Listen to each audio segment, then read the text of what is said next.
"Give me your keys or I'll call the cops." That's what some entitled teenagers screamed at me while pointing at my brand new Lamborghini Huracan. His face was twisted with arrogance, the kind of smug look only a spoiled bracken master, like he genuinely believed my car belonged to him, like the universe owed it to him. What he didn't know, I wasn't just some random guy he could bully. I'd spent years climbing to the top, blood, sweat, deals made and broken. And by the time this little saga was over, he'd be the one in handcuffs. It all started 2 weeks after I moved into a new upscale neighborhood, a gated community with fancy fountains, tennis courts, and more self-importance than an Oscar red carpet. You know, the type where neighbors argue over mailbox colors and people measure self-worth in square footage. I wasn't surprised when I heard that the HOA was run by a woman named Brenda, who apparently made Karen look like a saint. Her platinum bob haircut was practically a warning label. Brenda had a son, Tyler. Tyler was 19 and already insufferable. He drove a beat-up 2005 Mustang that we like. It had asthma. According to local gossip, he'd failed out of community college.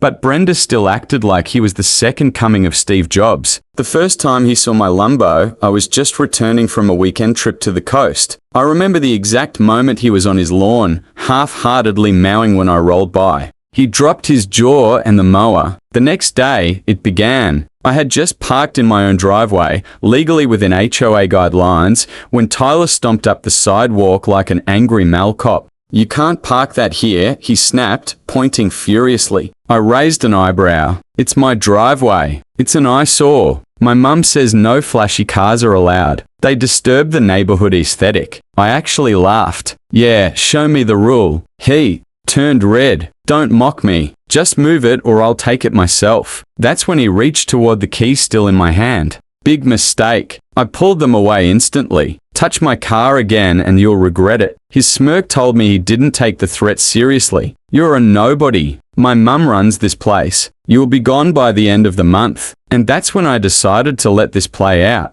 I was curious just how far he'd take it. Tyler thought he was king of the cul-de-sac, the kind of kid who never faced consequences because his mum bulldozed them away. I'd seen his type before in boardrooms on opposing legal teams in the mirror. 10 years ago. But while I'd clawed my way up from nothing, Tyler had been handed everything and still managed to fumble it. "Fine," I said. "Call the cops." He blinked. He wasn't expecting that. I will." He dialed 911 with the enthusiasm of a toddler telling a teacher someone cut in line. "Yeah, hi. There's a suspicious vehicle in my neighborhood. A Lamborghini. I think it's stolen," he said with a sneer. My blood boiled, but I stayed calm. "Want something to drink while we wait?" I asked with a grin. "I've got sparkling water or humility." "You look dehydrated." He just stood there fuming. 10 minutes later, the flashing lights arrived. 2 uniformed officers stepped out of the cruiser, both calm, serious, scanning the scene. Tyler sprinted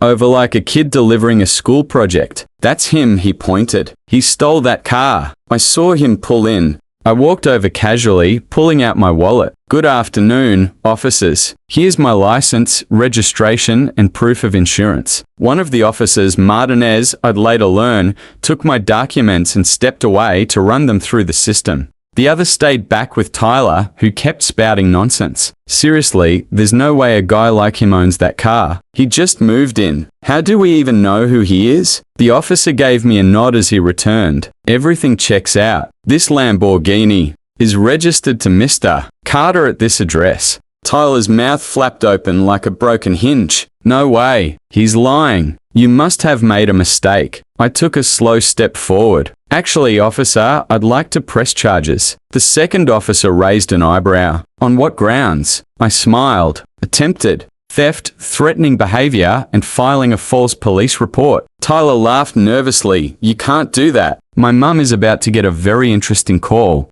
I interrupted, pulling out my phone. "Here's the thing. I don't advertise my connections, but that doesn't mean I don't have them. I've spent the last decade building relationships across the city. Charity galas, networking events, campaign fundraisers. You name it. I don't just know the mayor. I helped get him elected, the police chief, golf buddies, and the news director at Channel 7. She used to work for me. I made one call, quick, quiet, and effective. Moments later, Officer Martinez got a message on his radio. He looked at me, then back at Tyler with a new expression, one of caution. "Mr. Carter," he said, "we apologize for the inconvenience. It seems you're well known to the department." Tyler paused. "Wait, what?" I turned to him slowly. "Tyler, meet Officer Martinez. He's about to explain why threatening people and lying to the police is a felony." Martinez didn't hesitate. "Turn around, son." "What?" No, you can't arrest me. I didn't do anything. You have the right to remain silent." Tyler's voice cracked as he tried to yell for his mum,